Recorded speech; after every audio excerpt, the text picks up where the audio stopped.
ఇలంబర్తి గారు మాట్లాడుతూ దేశంలో ప్రతి సంవత్సరం ఏటా 1,80,000 మంది రోడ్డు ప్రమాదాల్లో చనిపోతూ ఉన్నారు అని చెప్పడం జరిగింది. నిజంగా ఈ సంఖ్య బాధాకరమైనటువంటి సంఖ్య. బాధ్యత గల ప్రతి పౌరుడుగా ఇది మనం చింతించాల్సినటువంటి విషయం.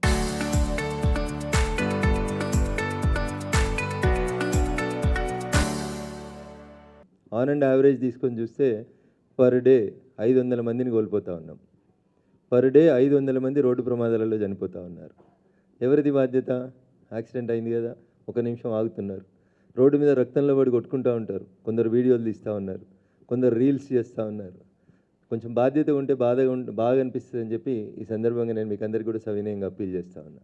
సెల్ ఫోన్ తీసి వీడియో తీసే బదులు ఓ 100కో ఓ 108కో ఫోన్ చేసి, ఇంకా ధైర్యం ఉంటే ఇందాక పెద్దలు చెప్పినట్టు ప్రభుత్వము గతంలో ప్రమాదాలు అయితే పోలీస్ స్టేషన్కి పోవాలి, కంప్లైంట్ ఇవ్వాలి, కోర్టుకు తిరగాలి, ఊకే వాయిదాలకు పోవాలి, ఇదంతా ఎందుకు చేస్తా అని చెప్పి చూసి పక్కేలు వెళ్ళిపోయేటువంటి పరిస్థితి రావద్దని యాక్సిడెంట్ అయ్యి రోడ్డు మీద పడి కొట్టుకుంటున్నటువంటి ఆ పేషెంట్ని ఆ మొదటి గంటలో కాపాడేందుకు ప్రయత్నం చేసినటువంటి వ్యక్తికి భారత ప్రభుత్వం తరఫున 25,000 రూపాయలు ఇచ్చి మిమ్మల్ని సత్కరించాలని భారత ప్రభుత్వం నిర్ణయం తీసుకుంది.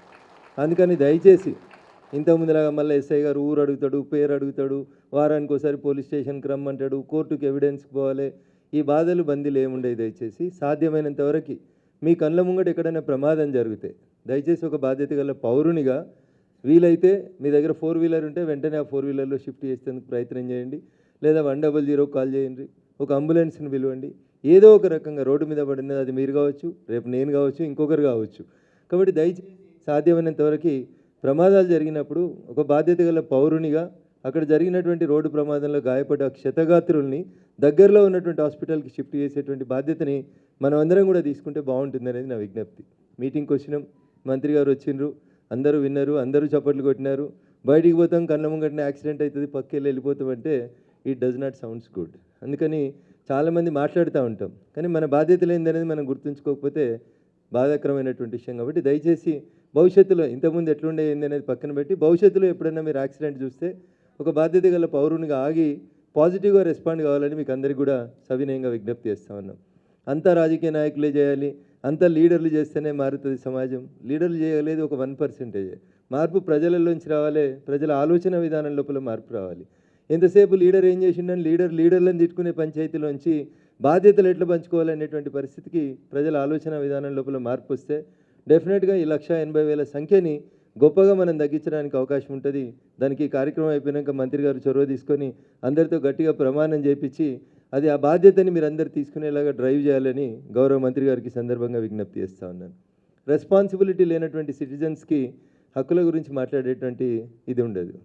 మీరు మాత్రం ఏం పని చేయరు, ఏది పట్టించుకోరు, కానీ అన్ని మాత్రం రావాలి టైం కానీ కొట్లాడుతూ ఉంటాం.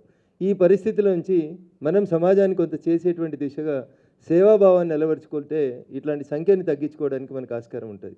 కాబట్టి దయచేసి ఆ దిశగా మన అందరూ అడుగులు పడాలని ఈ సందర్భంగా విజ్ఞప్తి చేస్తూ, గౌరవ మంత్రి గారు ఇది రాజకీయ వేదిక కాకుండానే 1-2 విజ్ఞప్తులు.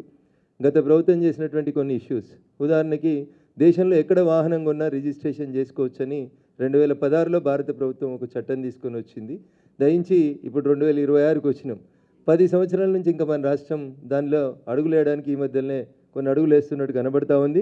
సాధ్యమైనంత తొందరగా ఎక్కడ వాహనం కొన్నా భారత రిజిస్ట్రేషన్కి దయచేసి మీరు పర్మిట్ చేసినట్టయితే దానివల్ల ఏమైతుందంటే నెంబర్ ప్లేట్స్ కంపల్సరీ ఫిక్స్ అవుతాయి.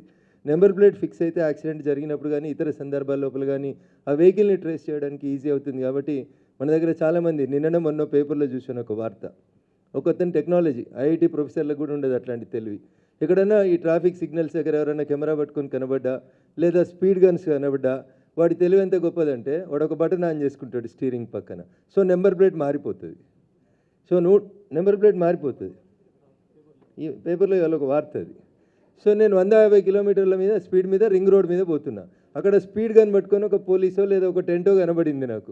ఇమీడియట్గా నేను ఒక బటన్ ప్రెస్ చేస్తాను, నా ఒరిజినల్ కార్ నెంబర్ ప్లేట్ మారిపోయి వేరే డూప్లికేట్ నెంబర్ ప్లేట్ వచ్చేస్తుంది.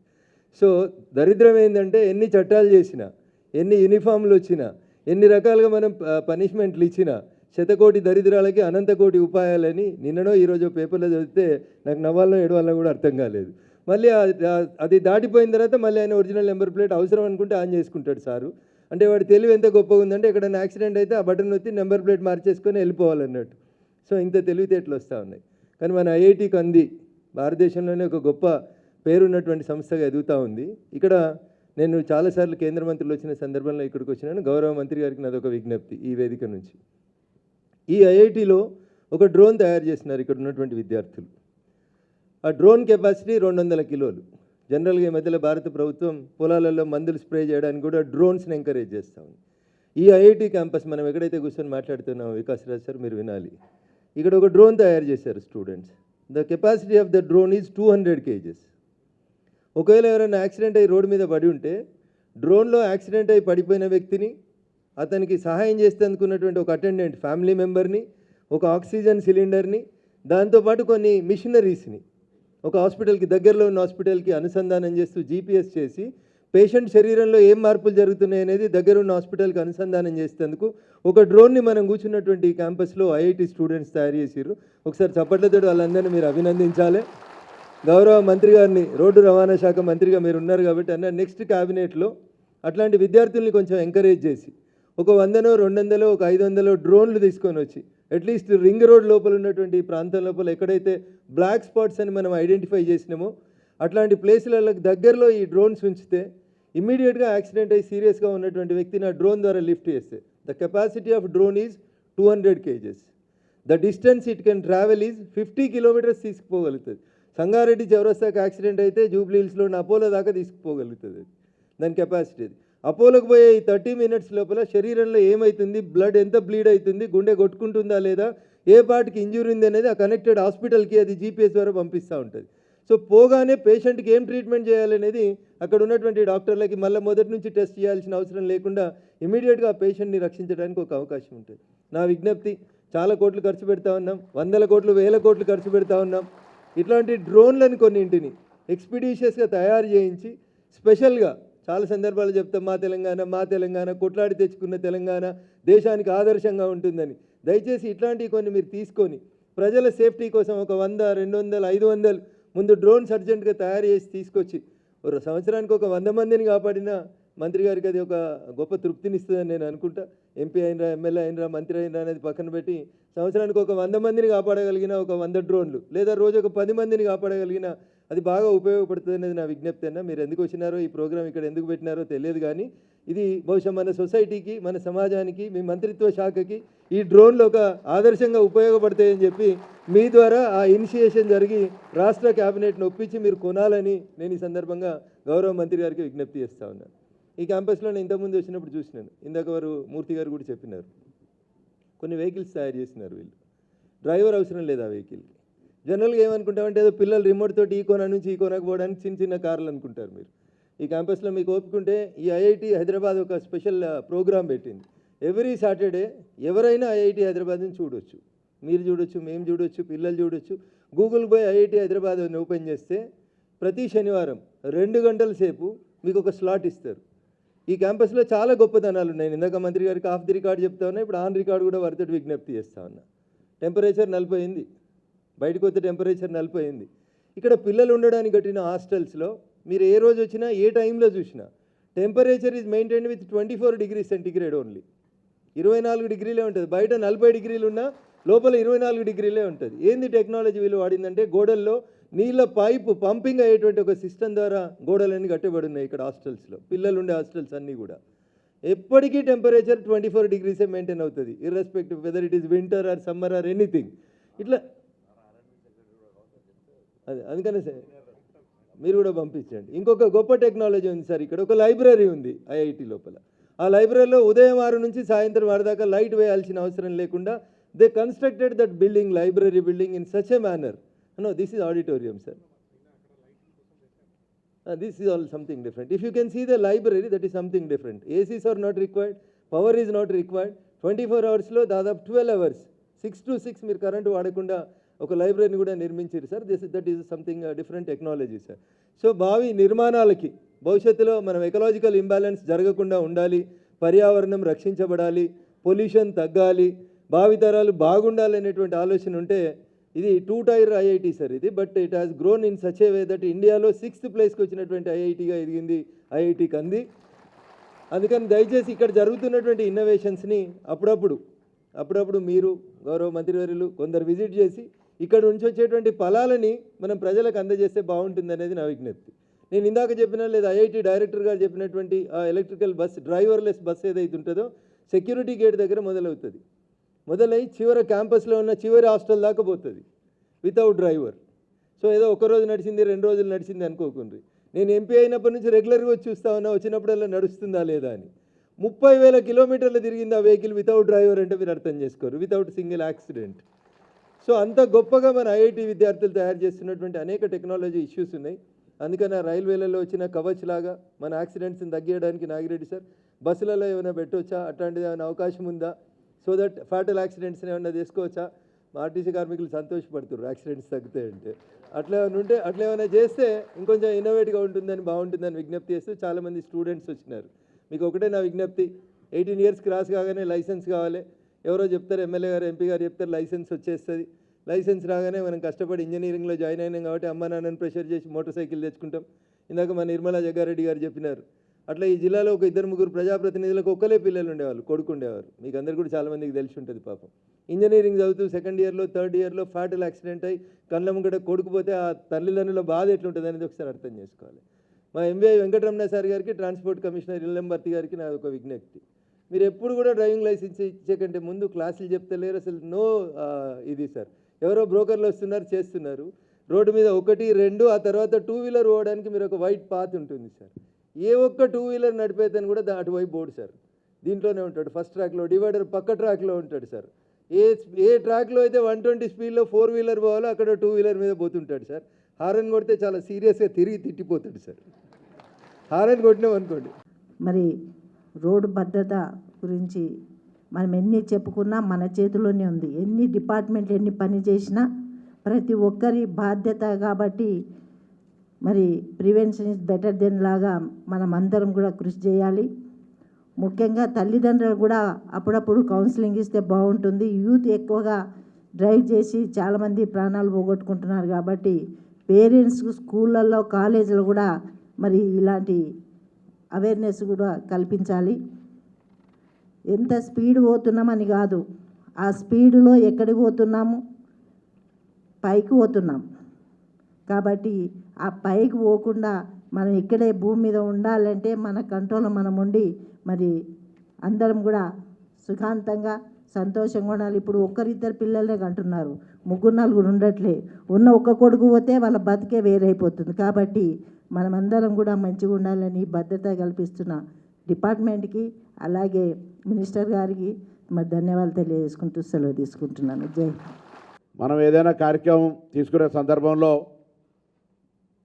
మొత్తం ప్రభుత్వం తరఫున కొంత అవగాహన కలగజేయడానికి మనం ఒక సామెత ఉంది, సామదాన భేద దండ అని.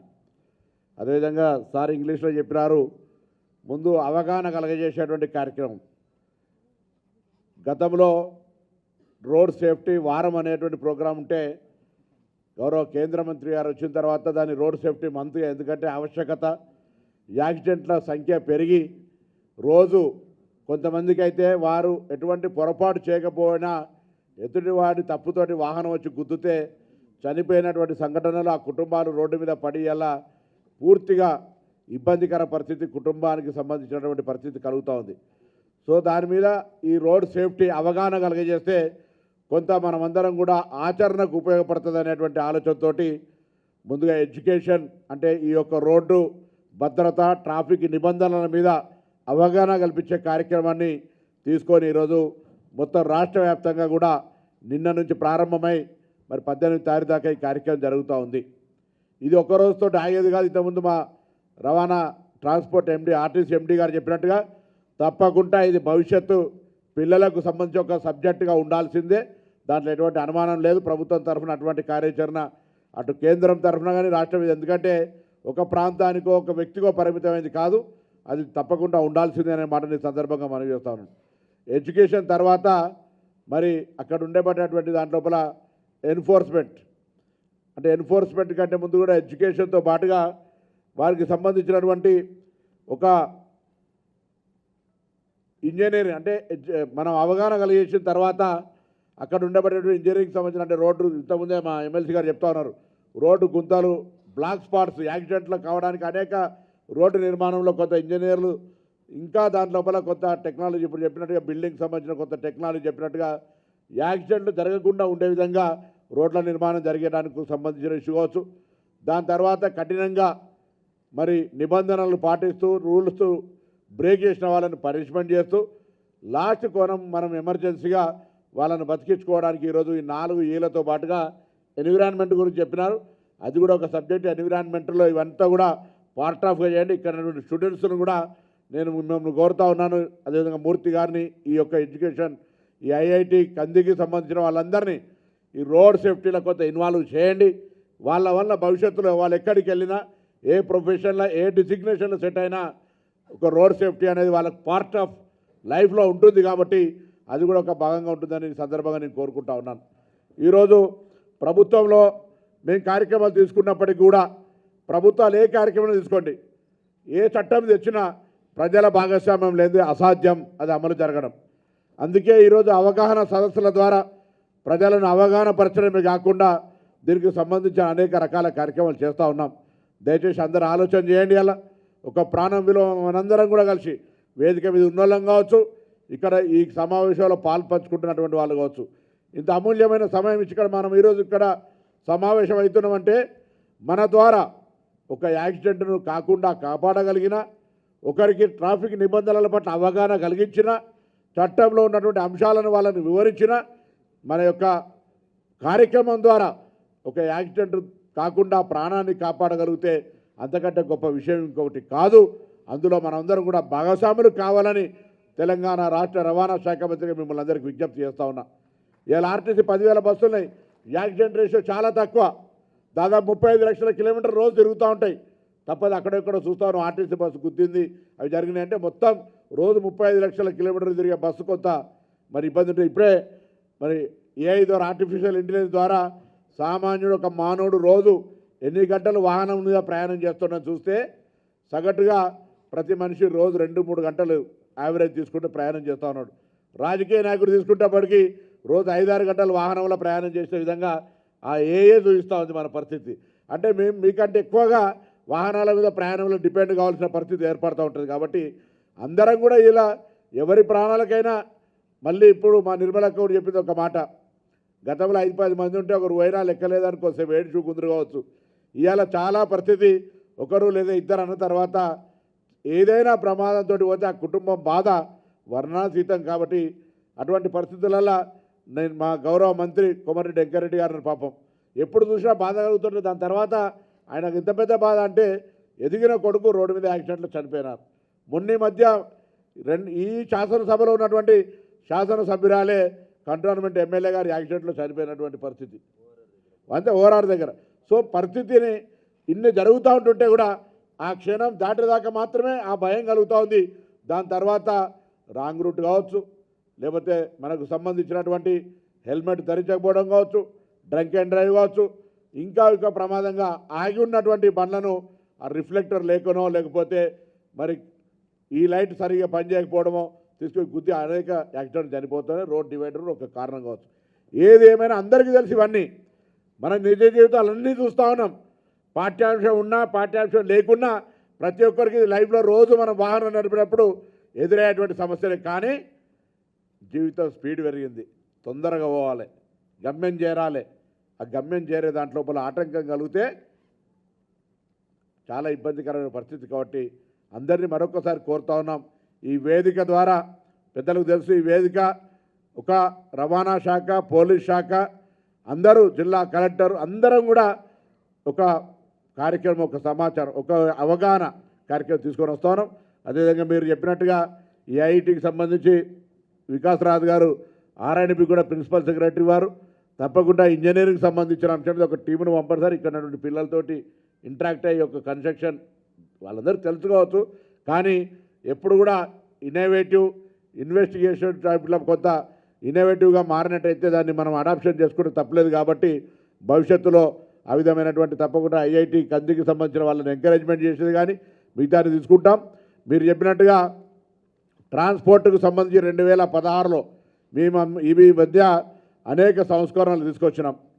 స్క్రాప్ పాలసీ లేకుండే ఈవీ పాలసీ తీసుకొచ్చినాం. దాని తర్వాత డిపార్ట్మెంట్కి ఒక బ్యాడ్జ్ అనేది లేకుండే, దాని తర్వాత ఈ రిఫ్లెక్టర్ సిస్టమ్ తీసుకొచ్చినాం, ఏటీఎస్ కూడా తేపోతా ఉన్నాం. వాహన సారథిలో కూడా మేము ఇటీవలనే ఇంక్లూజివ్ అయ్యి దానికి సంబంధించినటువంటి వెహికల్ రిజిస్ట్రేషన్ను షోరూంలోకి ఇచ్చినాం. భారత్ రిజిస్ట్రేషన్ కూడా మరి ఆ యొక్క సాఫ్ట్వేర్ని అప్డేట్ చేసుకొని తొందరలో ప్రారంభోత్సవం చేస్తాం. దానికి ఎక్కడ కూడా ఇబ్బంది లేదు.